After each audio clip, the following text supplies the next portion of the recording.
2022년 5월 8일 주일입니다. 다 함께 묵도하심으로 예배를 드리시겠습니다. 무릇 시온에서 슬퍼하는 자에게 화관을 주어 그 죄를 대신하며 기쁨의 기름으로 그 슬픔을 대신하며 찬송의 옷으로 그 근심을 대신하시고 그들이 의의 나무 곧 여호와께서 심으신 그 영광을 나타낼 자라 일컬음을 받게 하려 하심이라. 그날의 만군의 여호와께서 자기 백성의 남은 자에게 영화로운 면류관이 되시며 아름다운 화관이 되실 것이라. 아멘. 지난 5천년간 많은 질곡을 겪어온 이 백성들에게 하나님께서 먹을 것을 넉넉히 주시며 우리들의 역사의 질곡 그 안에 뿌려진 죄를 대신하여 화관을 주시며 이 땅의 기업들이 세계의 부러움을 받는 기업들이 되게 하셔서 우리의 자손들이 먹을 것과 또 잠잘 곳으로 인하여 고통받는 일이 적게 하셨습니다. 이제 이 땅의 백성들이 여호와께서 심으신 의의 나무, 의의 백성이 되어서 하나님의 영광을 나타내며 온 인류 위에 하나님의 의와 사랑을 증거하는 백성들 되게 하여 주시옵소서. 하나님께서 이 민족의 면류관이 되시며 아름다운 화관이 되어 주시옵소서. 예수님의 이름으로 기원하옵나이다. 아멘. 사도신경으로 신앙고백 드리시겠습니다. 나는 전능하신 아버지 하나님 천지의 창조주를 믿습니다. 나는 그의 유일하신 아들 우리 주 예수 그리스도를 믿습니다. 그는 성령으로 잉태되어 동정녀 마리아에게서 나시고 본디오 빌라도에게 고난을 받아 십자가에 못 박혀 죽으시고 장사된 지 사흘 만에 죽은 자 가운데서 다시 살아나셨으며 하늘에 오르시어 전능하신 아버지 하나님 우편에 앉아 계시다가 거기로부터 살아있는 자와 죽은 자를 심판하러 오십니다. 나는 성령을 믿으며 거룩한 공교회와 성도의 교제와 죄를 용서받는 것과 몸의 부활과 영생을 믿습니다. 아멘. 88장 찬송하십니다. 내 진정 사모하는 친구가 되시는 구주 예수님은 아름다워라. 사한 밑에 백합화요 빛나는 새벽별 주님 형언할 길 아주 없도다. 내 마음이 아플 적에 큰 위로 되시며 나 외로울 때 좋은 친구라. 주는 저 산 밑에 백합 빛나는 새벽별 이 땅 위에 비길 것이 없도다. 내 마음을 다하여서 주님을 따르면 길이 나를 사랑하리니 물불이 두렵지 않고 창검도 겁없네. 주는 높은 산성 내 방패시라. 내 영혼 먹이시는 그 은혜 누리고 나 친히 주를 뵙기 원하네. 주는 저 산 밑에 백합 빛나는 새벽별 이 땅 위에 비길 것이 없도다.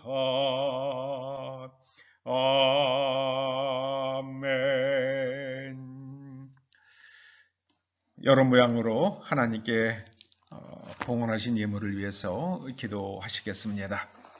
아버지 하나님, 이 어려운 코로나 시국에도 하나님의 자녀들을 주께서 인도하시고 또 건강을 주셔서 저희들이 일터와 사업장에서 각기 열심히 일할 수 있도록 은총을 베푸셨고 또 그 노력과 수고로움이 열매가 있도록 복을 주셨기에 모든 것이 우리 아버지 하나님의 은총이며 선물임을 깨달아 아버지의 말씀을 따라 11조 예물을 드립니다. 감사의 예물을 드립니다. 또 주일 예물을 드립니다. 드리는 손길을 기억하여 주시며 그 자녀들과 더불어 먹고 마시며 사는 일에 핍절함이 없도록 항상 도우시며 함께하여 주시옵소서. 하나님께서 그 자녀들을 의의 자녀들이 되게 하시며 제 대신에 화관을 주시고 슬픔 대신에 기쁨을 더하시며 모든 핍절 대신에 하늘의 풍성함으로 채워 주시옵소서. 이제 새로운 정부가 출범하는 때가 가까웠습니다. 이제 아버지 하나님께서 새로운 대통령에게 지혜와 명철과 선한 양심을 주셔서 이 나라가 후손들이 길이 번성하는 나라가 될 수 있도록 기초를 정하며 이제 방향을 잘 설정하고 모든 것이 조화롭게 합력하여 선을 이루게 할 수 있도록 선하고 충직한 일꾼들을 등용하여 좋은 정부를 세워갈 수 있도록 복내리어 주시옵소서. 예수님의 이름으로 봉헌 기도드리옵나이다. 아멘. 하나님께서 오늘 우리들에게 주시는 말씀은 누가복음 10장 3절에서 6절 말씀입니다. 함께 말씀을 읽어보시겠습니다. 갈지어다 내가 너희를 보냄이 어린 양을 이리 가운데로 보냄과 같도다. 전대나 배낭이나 신발을 가지지 말며 길에서 아무에게도 문안하지 말며 어느 집에 들어가든지 먼저 말하되 이 집이 평안할지어다 하라. 만일 평안을 받을 사람이 거기 있으면 너희의 평안이 그에게 머물 것이요 그렇지 않으면 너희에게로 돌아오리라. 아멘.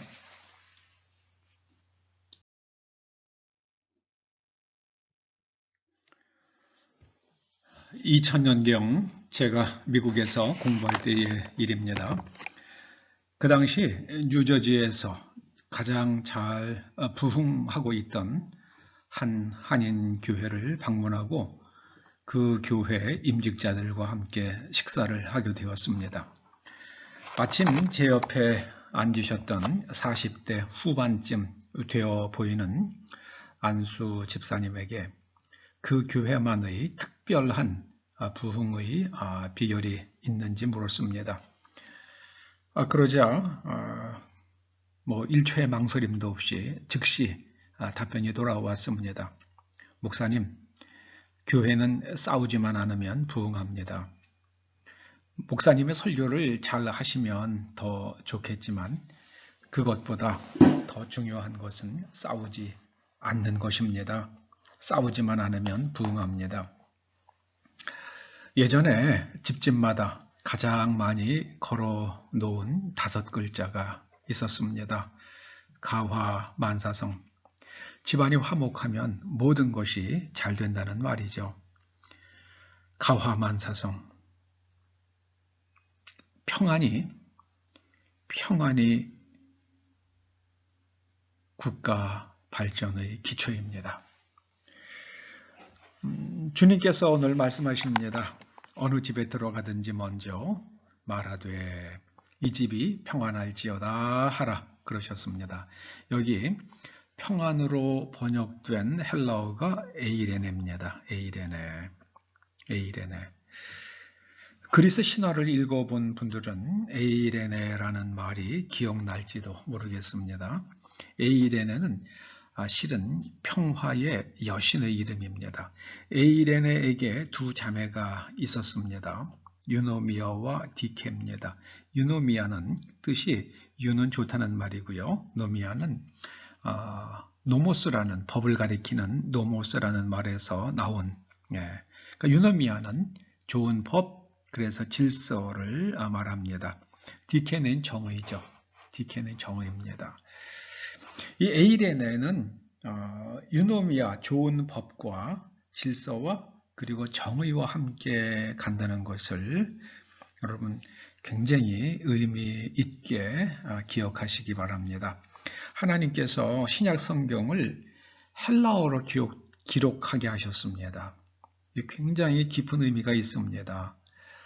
우리 말은 이게 철학이나 모든 그 섬세한 생각을 하는데 굉장히 적합하지 않은 언어입니다. 우리 말은 노래하는 데는 최고인 것 같아요. 노래는 최고인 것 같습니다. 요즘에 서양의 젊은 사람들이 한국어를 많이 공부한다고 그러잖아요. 그래서 왜 한국어를 공부하게 되었느냐라고 물어보면 그 노래를 들으면서 그 노랫말이 소리가 너무 아름다워서 한국어를 공부하게 되었다. 이렇게 말하는 젊은이들이 꽤 있더라고요. 우리말은 노래하는 데는 최고입니다. 그러나 이 섬세한 신학이나 철학을 하는 데는 그리 적합한 언어는 아닙니다. 에이레네. 하나님께서 이 에이레네를, 예수님께서 이 에이레네를 선포하라고 하셨다는 이 말씀을 깊이 마음에 기억하시기를 바랍니다. 에이레네는 에이로라는 동사에서 파생되었습니다. 에이로는 하나로 결합되다 이런 뜻을 가진 말입니다. 하나로 결합되다. 즉 하나가 될 때 평안이 옵니다. 분열하면 가정도 사회도 국가도 쇠락의 길을 걸어갈 수밖에 없습니다. 신약의 에이레네와 짝을 이루는 구약의 구약의 단어가 샬롬입니다. 샬롬. 이 샬롬이라는 말은 살람이라는 동사에서 파생되었는데요. 이 살람이라는 동사는 완성되다, 완전해지다. 즉 육체나 정신이나 재정, 가족, 사회 등이 다 성숙되어서 완성되고 부족함이 없는 충만한 상태가 된 이것을 가리켜서 샬롬이라고 합니다. 우리말에 뭘 더 바래? 더 바랄 게 없습니다. 그게 샬롬입니다. 사람이 이 땅에서 행복한 삶을 살아가는 데에 가장 중요한 것이 바로 에이레네요 샬롬입니다. 유대인들은 인사할 때 샬롬, 샬롬. 그것을 축복의 언어이기도 하고요. 그 샬롬이 임하기도 합니다. 예수님께서도 너희가 어느 집에 들어가든지 그 집에 샬롬을 말하라. 에이레네를 선포하라 말씀하십니다. 오늘 주님께서 우리들에게 에이레네를 선포하라 이렇게 말씀하십니다. 한국 교회는 주님의 말씀과 달리 지옥을 선포했죠. 예수 천당, 불신 지옥. 예수 천당까지만 말하면 좋은데 거기다 불신 지옥을 얘기했습니다. 그런데 옛날 명동이나 지하철역에서 그렇게 외치던 분들 보면은요, 대부분이 예수 천당보다는 불신 지옥에다가 아주 방점을 두고 소리를 지르곤 했습니다. 교회 다니던 제가 그 말이 듣기 싫었거든요. 불신 지옥 하는 거예요. 그런데 교회 안 다니는 사람들이 그 말을 들으면 얼마나 싫었겠습니까? 여러분, 불신지옥을 얘기했어요. 그러고 나더니 젊은이들이 헬조선이라는 말을 쓰고요. 그 다음에 이 땅에 정말 지옥 같은 일이 일하면 안 됩니다. 그러니까 이제는 우리가 평안을 선포하십시다. 예수님께서 거듭 평안을 말씀하셨습니다. 주님께서 잡히시던 날 밤 제자들과 함께 이른바 최후의 만찬을 하시면서 말씀하시죠. 요한복음 14장 27절 말씀입니다. 평안을 너희에게 끼치노니 곧 나의 평안을 너희에게 주노라. 내가 너희에게 주는 것은 세상이 주는 것과 같지 아니하니라. 너희는 마음에 근심하지도 말고 두려워하지도 말라. 평안을 너희에게 끼친다. 이 끼친다로 번역된 이 말은요, 그냥 강제로 갖다가 퍼부어주는 겁니다. 예전에 가전제품을 만들 회사들이 이게 잘 안 팔리면 그냥 직원들에게 갖다 앵겼죠. 냉장고 앵기고 자동차 앵기고 막 그랬습니다. 그런 것처럼 주님께서 내가 너희들에게 평안을 앵겨준다 그렇게 말씀하십니다. 나의 평안을 너희에게 준다 그렇게 말씀하십니다. 요즘 러시아가 우크라이나를 침공하는 바람에 우크라이나 국민들이 굉장히 많은 고통을 겪고 있죠. 아주 잘 사는 나라는 아니었지만 그래도 열심히 일해서 가족들과 더불어 평화를 누리며 살 수 있었는데 완전히 일순간에 다 날아가 버렸잖아요. 참 딱하더라고요. 주님께서 이 땅에 평안을 주시기를 주님의 이름으로 축원합니다. 여러분 나라를 위해서 여러분의 직장과 사업장과 그리고 또 가정과 자녀들을 위해서 주님의 평안을 선포하시기 바랍니다. 주님께서는 우리들에게 평안을 주시기 원하십니다. 평안을 주시기 원하십니다. 주님께서 또 이런 말씀도 하셨죠. 요한복음 16장 33절 말씀입니다. 이것을 너희에게 이르는 것은 너희로 내 안에서 평안을 누리게 하려 함이라. 정말 주님께서 주시는 평안은 주님 안에서 누릴 수 있습니다. 참된 평안은 우리가 예수님 안에 있을 때 우리에게 임합니다. 아무쪼록 그 주님의 평안이 우리 모두에게 넘치기를 축원합니다. 주님께서 부활하신 후에 제자들을 찾아오셨잖아요. 마가의 다락방에서 문을 잠그고 그렇게 이제 두려워하던 제자들에게 찾아오셔서 제일 먼저 하신 말씀이 뭡니까? 요한복음 20장 19절에 기록되죠. 너희에게 에이레네가 있을지어다. 너희에게 에이레네가 있을지어다. 이거는 세상에서 주는 에이레네가 아닙니다. 예수님만이 주실 수 있는 평강입니다. 이게 얼마나 중요한지 21절에서 또 말씀하세요. 너희에게 평강이 있을지어다. 아버지께서 나를 보내신 것 같이 나도 너희를 보내노라. 예수님께서 평강이 있으라 그러시면서 아버지께서 나를 보내신 것 같이 나도 너희를 보내노라. 우리에게 세상에 가서 무엇을 선포하라 하시는 겁니까? 바로 이 평안을 선포하러 우리를 보내시는 겁니다. 하나님과 죄인 사이의 평안, 그걸 갖다가 신학적으로는 화해라고 그러죠. 화해. 사람과 사람 사이의 평안. 그리고 여러분 물질이 없으면 사람이 얼마나 비참합니까? 요새 상해 사람들 보세요. 아파트가 크고 집이 좋으면 뭐합니까? 먹을 게 없으니까 사람들이 아사 직전까지 가고 막 절규하잖아요. 평안이 다 깨졌습니다. 여러분 평안은 이 샬롬은 먹을 것 걱정도 없고 잠잘 곳 걱정도 없고 그리고 누구로부터 해를 받을까 그런 두려움도 없고 그 다음에 육체도 병들어서 내가 언제 죽을지 모르는 그 염려도 없고 또 마음도 평온한 것 이것이 바로 에이레네요 샬롬입니다. 그 샬롬은 언제나 좋은 법률과 그리고 사람의 정의와 함께 간다는 것을 기억하시기 바랍니다. 이 나라가 좋은 법으로 또 정의가 세워져서 평안하기를 주님의 이름으로 축원합니다. 주님께서는 이 샬롬을 계속 말씀하세요. 주님의 샬롬을 우리에게 주시기 원하십니다. 할렐루야. 자, 그러면 우리가 어떻게 평안을 누리며 살 수 있겠습니까? 구체적으로 어떻게 하면 평안을 누리겠습니까? 주님께서는 평안을 말하라고 그러셨어요. 평안을 선포하라 말씀하셨습니다. 아침에 일어나면은 평안을 위해서 기도하시고 주님께서 주시는 평안이 여러분 각 자신과 그리고 가정과 일터와 사업장에 넘치기를, 이 땅에 넘치기를 선포하시기 바랍니다. 우크라이나 사람들의 평안을 위해서 기도하시기 바랍니다. 또 운전대를 잡으면서 평안을 선포하시기 바랍니다. 이 평안은 질서와 정의와 함께 옵니다. 평안을 선포하십시오. 많은 사람들이 운전을 하고 또 혹은 차를 타고 가다가 갑작스러운 사고로 생을 마치는 일이 얼마나 많습니까? 평안을 선포하시기 바랍니다. 평안을 선포하시기 바랍니다. 또 이제 아침에 출근을 하면 사무실에 들어가면서 주님의 이름으로 평안을 선포하십시오. 이 사무실은 평안할지어다.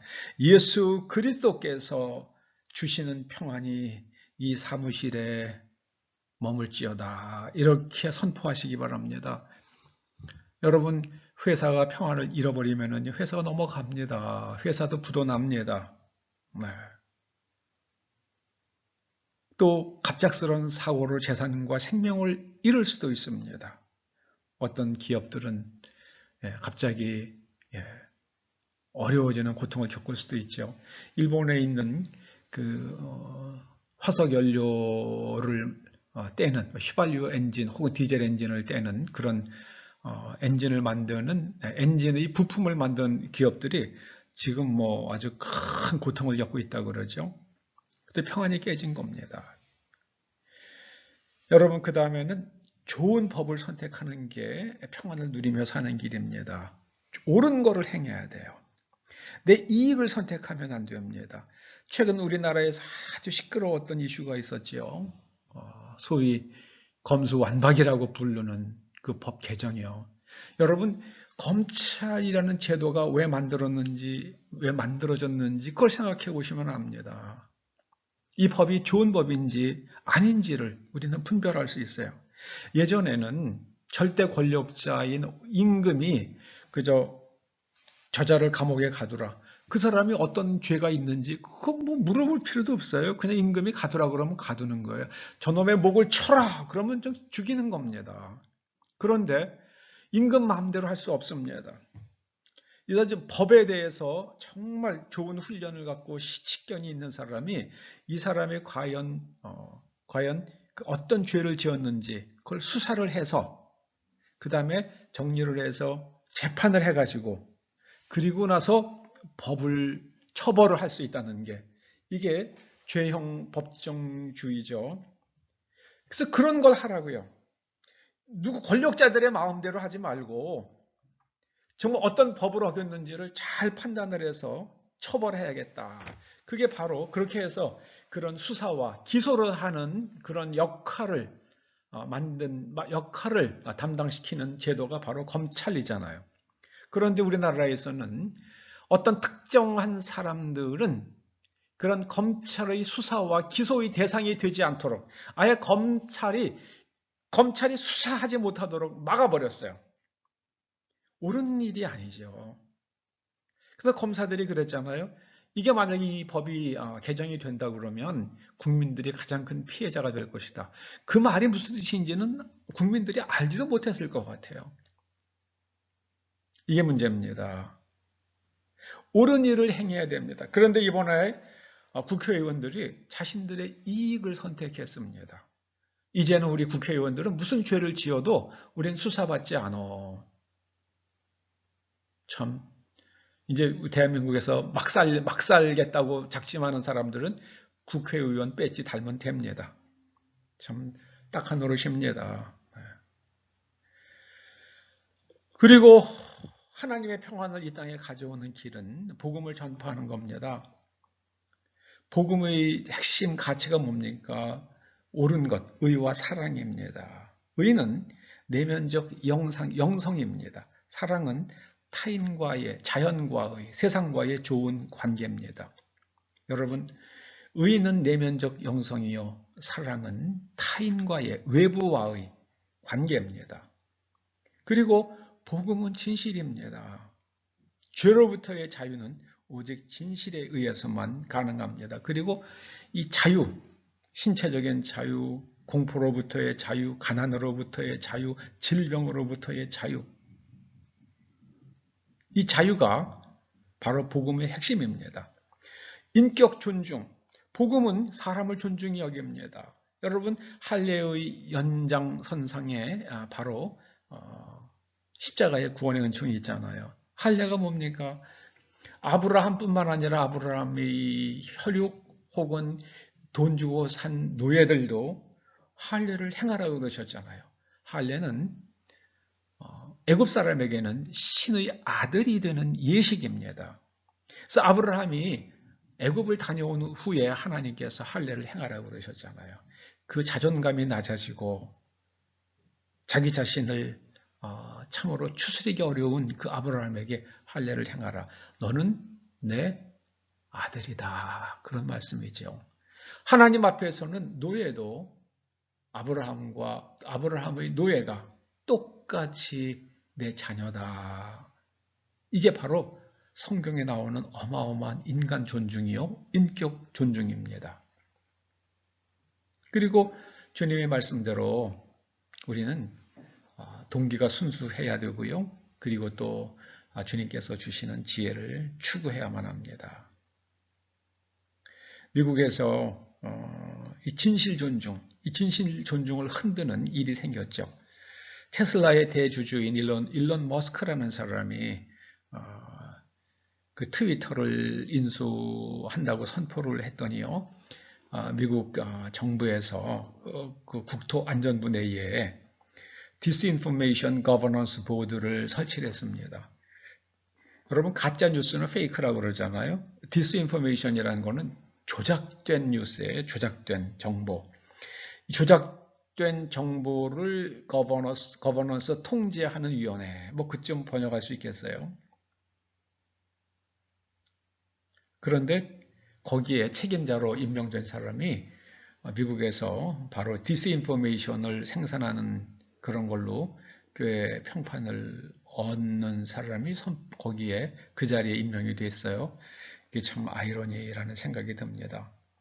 여러분, 우크라이나를 생각해 보십시오. 평안을 잃어버리자 그 국민들이 얼마나 불쌍해졌습니까? 주님께서 평화를 선포하라고 그러십니다. 우리들에게 너희들은 어느 집에 가든지 평안을 말하라 그러셨습니다. 주님만 주실 수 있는 하늘의 평안을 선포하는 권세가 우리들에게 주어졌습니다. 우리가 주님의 이름으로 평안을 선포하면 하나님 나라의 평안이 이 땅에 옵니다. 주님의 약속입니다. 우리의 뇌피셜이 아니라 주님의 약속입니다. 여러분, 우크라이나의 평화를 위해서 간구하시기 바랍니다. 우크라이나 사람들이 평안을 누릴 자격이 없으면 그 평안이 대한민국에 내려질 겁니다. 기도한 그분 가정에 내려질 것입니다. 우크라이나의 평안을 위해서, 유럽의 평안을 위해서, 중동의 평안을 위해서, 이 땅의 평안을 위해서 기도하는 저와 여러분 될 수 있기를 주님의 이름으로 축원합니다. 우리가 주님의 이름으로 평안을 선포하면 하나님의 나라가 움직입니다. 그리고 그 선포되는 땅에 하나님 나라가 임합니다. 하나님께서 주시는 평안이 펼쳐질 것입니다. 기도하시죠. 아버지 하나님, 감사드립니다. 저희들이 주님께서 주시는 평안을 세상에 선포하며 평안의 통로가 되고 평안을 증거하는 사람들 되게 하여 주시옵소서. 예수님의 이름으로 기도드립니다. 아멘. 91장 1절 찬송하시고 축도로 마치시겠습니다. 슬픈 마음 있는 사람 예수 이름 믿으면 영원토록 변함없는 기쁜 마음 얻으리. 예수의 이름은 세상의 소망이요 예수의 이름은 천국의 기쁨 기쁨일세. 이제는 우리 주 예수 그리스도의 은혜와 우리 아버지 하나님의 그 크신 사랑과 성령님의 감화 감동 인도하시며 교통하심이 주님의 말씀을 따라 평화를 선포하여 우리 개인과 가정과 일터와 사업장과 이 나라와 온 인류가 주님만 주실 수 있는 평안을 누리며 살게 되기를 소원하며 돌아가는 초대 성도들과 이 교회와 이 민족과 우리의 동맹국 미국 국민을 위해 이제로부터 영원토록 함께 하시옵기를 간절히 축원하옵나이다. 아멘.